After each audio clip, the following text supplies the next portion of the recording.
തൈക്കാട്ട് തിരുവടികൾ ഭജനയിരിക്കാൻ വന്നപ്പോൾ തൈക്കാട്ട് തിരുമേനികൾ നാടും വീടും ഉപേക്ഷിച്ച് കുറേ പണവുമായി ഗുരുവായൂർ ക്ഷേത്രത്തിൽ ഭജനയിരിക്കാൻ തുടങ്ങി. കൊണ്ടുവന്ന പണത്തിൽ നിന്ന് അധികമൊന്നും ചെലവാക്കേണ്ടി വന്നില്ല. കാരണം ഭക്ഷണം വാതിൽ മാടത്തിൽ നിന്ന് 2 നേരം ലഭിക്കും. അത് സാധാരണ ഭക്ഷണമല്ല. ബ്രാഹ്മണ ഭോജനത്തിനൊക്കെ ഇരിക്കുന്ന മറ്റു ബ്രാഹ്മണനിൽ നിന്ന് തികച്ചും വ്യത്യസ്തമായിരുന്നു തൈക്കാട്ട് സ്വാമികൾ. ആകാരത്തിലും സ്വഭാവത്തിലും ഒരുപോലെ ആതിഥ്യം പുലർത്തുന്ന തൈക്കാട്ട് സ്വാമികൾ ആഹാരത്തിൻ്റെ സമയമായാൽ നേരത്തെ വന്ന് വാതിൽ മാടത്തിൽ സ്ഥാനം പിടിക്കുമായിരുന്നു. ഗുരുവായൂരത്തെ അമ്പലത്തിനകത്ത് സദ്യ ഉണ്ടെങ്കിൽ ആദ്യമായി ഉണ്ണുന്നത് തൈക്കാട്ട് സ്വാമികളായിരിക്കും. ആദ്യത്തെ പന്തിയിൽ ഒന്നാമത്തെ വരിയിൽ ഒന്നാമനായി മുണ്ടും വിരിച്ചിരിക്കുക എന്നുള്ളത് അദ്ദേഹം ഒരു പതിവാക്കി. പന്തിഭോജനത്തിലെ ഈ ഒന്നാം സ്ഥാനക്കാരനായിട്ടുള്ള ഇദ്ദേഹത്തിൻ്റെ ഇരിപ്പും ഭാവവും സ്വാർത്ഥതയുമൊക്കെ പലർക്കും വിഷമമുണ്ടാക്കി വെച്ചു. ആരെങ്കിലും അറിയാതെ ഒന്നാം സ്ഥാനത്ത് കയറിയിരുന്നാൽ തൈക്കാട്ട് സ്വാമികൾ അയാളെ അവിടെ നിന്ന് എഴുന്നേൽപ്പിക്കാറാണ് പതിവ്.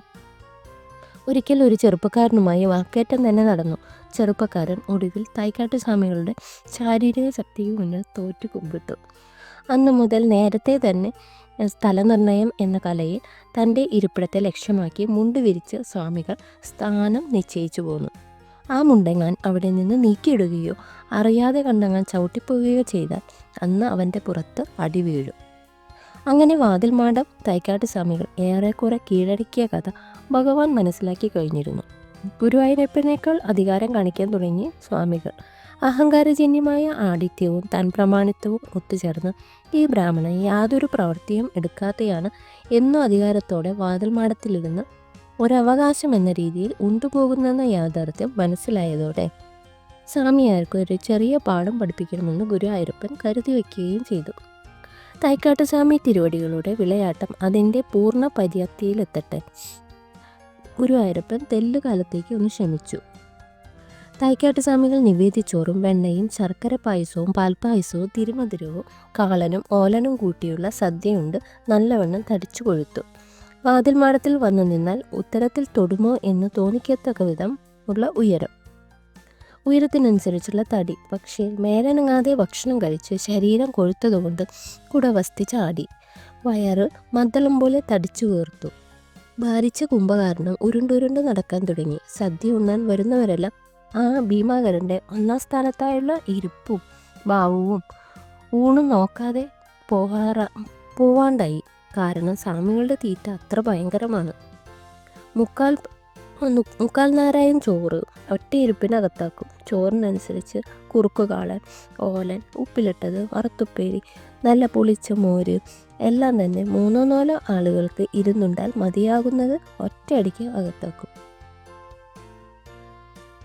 ഇടിച്ചു പിഴിഞ്ഞ പായസമാണെങ്കിൽ 12 കയ്യിൽ, പാൽപ്പായസമാണെങ്കിൽ 16 കയ്യിൽ.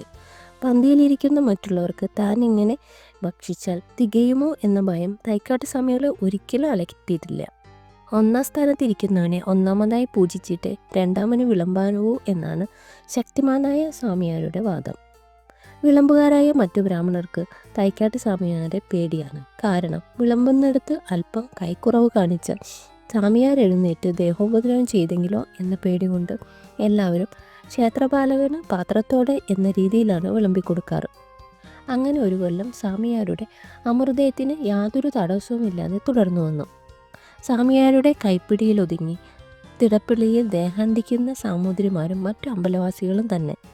കൈയുള്ളവൻ കാര്യക്കാരൻ എന്ന ഈ നില ഇനിയും തുടർന്ന് അനുവദിക്കുന്നത് ശരിയല്ല എന്ന് തോന്നിയിട്ട് തൈക്കാട്ട് സ്വാമികൾക്ക് ചെറിയൊരു ശിക്ഷ നൽകുവാൻ ഗുരുവായൂരപ്പൻ മനസ്സുകൊണ്ട് തീരുമാനമെടുത്തു.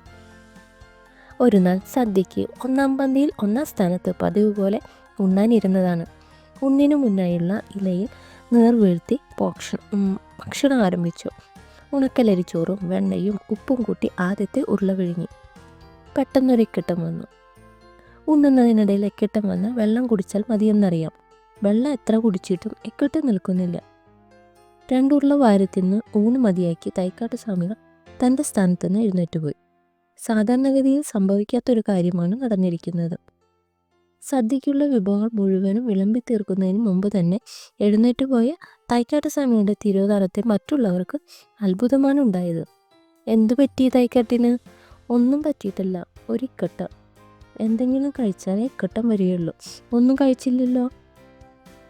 ഇനി അധികം കഴിച്ചില്ലെങ്കിലും വിരോധമില്ല. അത്രയ്ക്കങ്ങോളം അതിനു മുന്നേ അമൃതത്തെ തട്ടിവിട്ട ആളല്ലേ, അതുകൊണ്ടാവും പരിഭ്രമിക്കേണ്ട. ഭക്ഷണം കഴിക്കാത്ത തൈക്കാട്ട് സ്വാമികൾ എങ്ങനെ കഴിയും? തീർത്ഥം കഴിച്ചോട്ടെ. വാതിൽ മാടത്തിൽ സദ്യ കൊണ്ടിരിക്കുന്നവർക്കിടയിൽ തൈക്കാട്ടിൻ്റെ തിരുവോധനം ചർച്ചാ വിഷയമായി. പരിഹാസ കുതികൾക്കും അതുവരെ സ്വാമിയാരുടെ ദാസ്യവും തൻപ്രമാണിത്വവും കണ്ടുമടുത്തവർക്കും ഈ പുതിയ എക്കിളെന്ന രോഗം വന്ന് പിടിപെട്ട് ഏറെക്കുറെ സന്തോഷമാണ് ഉണ്ടായത്.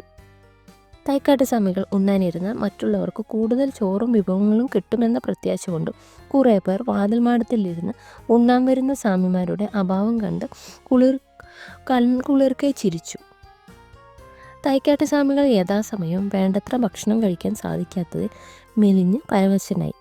ചുമലുകൾ ഇടിഞ്ഞു, വയറിൻ്റെ വലുപ്പം കുറഞ്ഞു, ശാരീരികമായിട്ടുള്ള പ്രഭാവത്തിന് ഇടിച്ചൽ പറ്റി.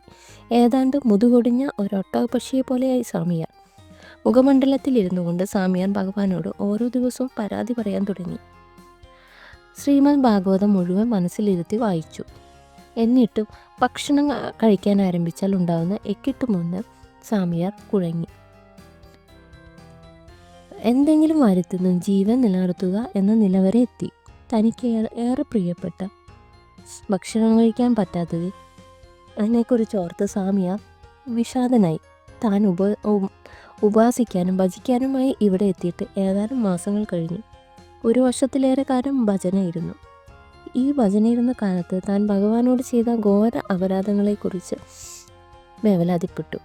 മറ്റുള്ളവർ കഴിക്കേണ്ട ഭക്ഷണം ഒറ്റയ്ക്ക് തിന്നു തീർക്കാനിടയായ സാഹചര്യത്തെക്കുറിച്ച് ഓർത്ത് പരിതപിച്ചു. ദീനവത്സരനായ ഭഗവാനെ, അനേകമായിരം മാറാരോഗങ്ങൾക്ക് ശമനം വരുത്തുന്ന ദിവ്യ അഭിഷങ്കര, എന്നെ എന്തിനാണ് ഇനിയും ഇങ്ങനെ ഇട്ട് വലിപ്പിക്കുന്നത്? ഞാൻ ഇത്രമാത്രം ഗുരുതരമായ ഒരു രോഗം വന്ന് പിടിപെടാൻ എന്താണ് ഞാൻ അങ്ങയോട് ചെയ്തത്? മറ്റുള്ളവരുടെ പരിഹാസത്തിനും നിന്ദയ്ക്കും പാത്രീഭൂതനായിരിക്കുന്ന എന്നെ ഇനി എത്ര നാൾ ഇങ്ങനെ കഷ്ടപ്പെടുത്താനാണ് അങ്ങ് ആഗ്രഹിക്കുന്നത്? എനിക്ക് ഇക്കട്ട് അനുഭവപ്പെടാതെ ഒരു നാൾ വയറു നിറച്ച് ഉണ്ണാൻ കഴിയുമോ? ഒരു നല്ല സദ്യ ഉണ്ട് മരിച്ചിട്ട് അതിയെന്നായി. അതങ്ങ് സാധിച്ചു തരുമോ? തൈക്കാട്ട് സ്വാമിയുടെ പരിവേദനം കേട്ട് ഗുരുവായൂരപ്പൻ ശ്രീലകത്ത് നിന്ന് സ്വാമിയാർ കേൾക്കത്ത വിധം അരുളി. സ്വാമിയാരെ, നിങ്ങൾക്ക് ഏർപ്പെട്ട ഈ രോഗത്തിൽ എനിക്ക് അങ്ങേയറ്റം സഹതാപമുണ്ട്. ഞാൻ ചില നിർദ്ദേശങ്ങൾ മുന്നിൽ വയ്ക്കാൻ പോവുകയാണ്. താങ്കൾ അത് സ്വീകരിക്കുമോ എന്നറിഞ്ഞതിന് ശേഷമേ അതിനൊരു തീർപ്പെടുക്കാൻ എനിക്ക് പറ്റൂ. പെട്ടെന്ന് നിങ്ങളുടെ അവലാതി കേട്ട് ഞാൻ നിങ്ങളെ അനുഗ്രഹിച്ചാൽ മറ്റുള്ളവരെ നിന്ദിക്കും. സ്വാമിയാർ ചെവിയും കൂർപ്പിച്ചുകൊണ്ട് ആ നിർദ്ദേശങ്ങൾ മുഴുവൻ കേട്ടു. ധാരാളം ധനം സമ്പാദിച്ചു കൂട്ടിയിട്ടുള്ള താങ്കൾ കൊണ്ടുവന്ന പണത്തിലിരട്ടി ഇപ്പോൾ സമ്പാദിച്ചു വെച്ചിരിക്കുകയാണ്. ഇതുവരെ 4 അണ എൻ്റെ ഭണ്ഡാരത്തിലിടുവാൻ താങ്കൾക്ക് മനസ്സ് വന്നിട്ടില്ല. ദിവസേന ഭാഗവതം വായിച്ചുകൊണ്ടോ നാമം ഉറക്കെ ചൊല്ലിയതുകൊണ്ടോ ഒരാളുടെ മനസ്സ് നന്നാകണമെന്നില്ല. അതിനൊരു ഉദാഹരണം താങ്കളാണ്.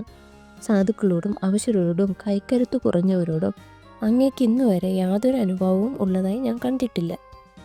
താങ്കളുടെ 1-ാം പന്തിയിലെ 1-ാമനായി ഇരുന്നു കൊണ്ടുള്ള അമിത ഭോജന നിമിത്തം പല ദരിദ്ര ബ്രാഹ്മണന്മാരും ഭക്ഷണം കിട്ടാതെ വാതിൽ മാടത്തിൽ നിന്ന് കൈ നനച്ച് എഴുന്നേറ്റ് പോകേണ്ടി വന്നിട്ടുണ്ട്. അവരുടെ ഓരോരുത്തരുടെയും മനഃശാപം അങ്ങ് സ്വാർത്ഥത മൂലം ഇപ്പോൾ നേടിയിരിക്കുകയാണ്.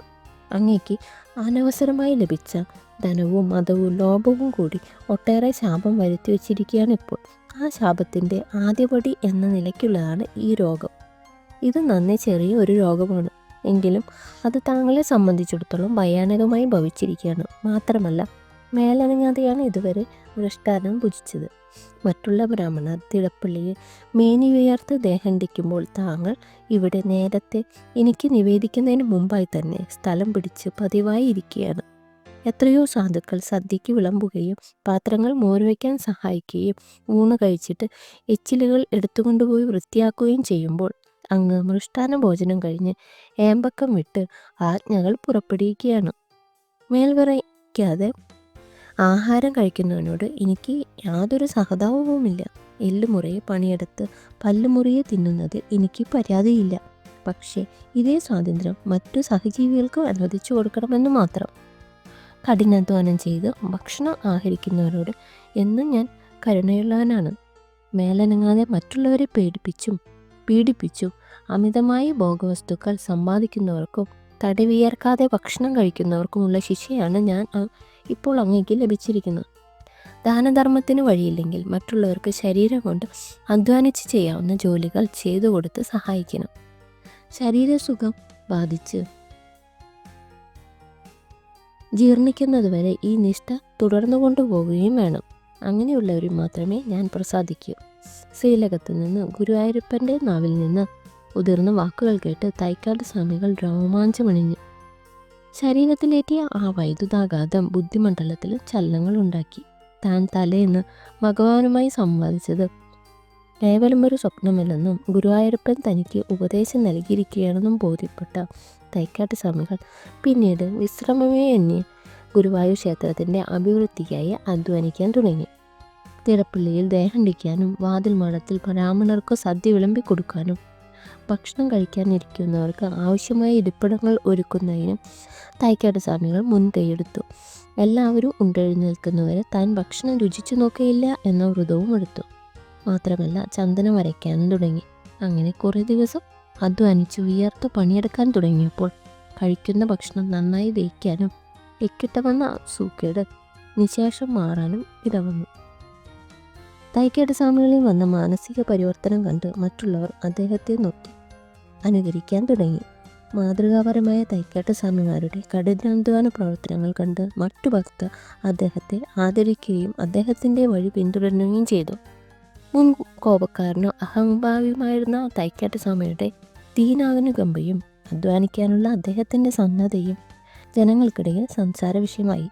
താൻ കൊണ്ടുവന്ന സ്വത്ത് മുഴുവനും ഗുരുവായൂർ ക്ഷേത്രത്തിലെ വിളക്കുമാടത്തിൽ ഒരു വലി പിച്ചള വിളക്ക് പിടിപ്പിക്കുന്നതിന് ചിലവഴിച്ചു. തൻ്റെ എല്ലാവിധ അസുഖങ്ങളും വിട്ടുമാറിയപ്പോൾ ജീവിതത്തോടുള്ള മുഴുവൻ അഭിനിവേശവും അടങ്ങിയപ്പോൾ സ്വാമിയാർ എന്ന വാക്കിന് അനർത്ഥമായ ജീവിതം നയിച്ചു. ഒടുവിൽ തൈക്കാട്ട് സ്വാമികൾ സർവവും ഉപേക്ഷിച്ച് തപസ്സിനായി ഹിമാലയത്തിലേക്ക് പോയി എന്നാണ് കഥ. മരണം വരെ കഠിനാധ്വാനം ചെയ്തിട്ടാണ് അദ്ദേഹം ആഹരിച്ചിരുന്നുവെന്നും ഉത്തരകാശിയിൽ വെച്ചാണ് തൈക്കാട്ട് സ്വാമികൾ സമാധി അടഞ്ഞതെന്നും പറയപ്പെടുന്നു.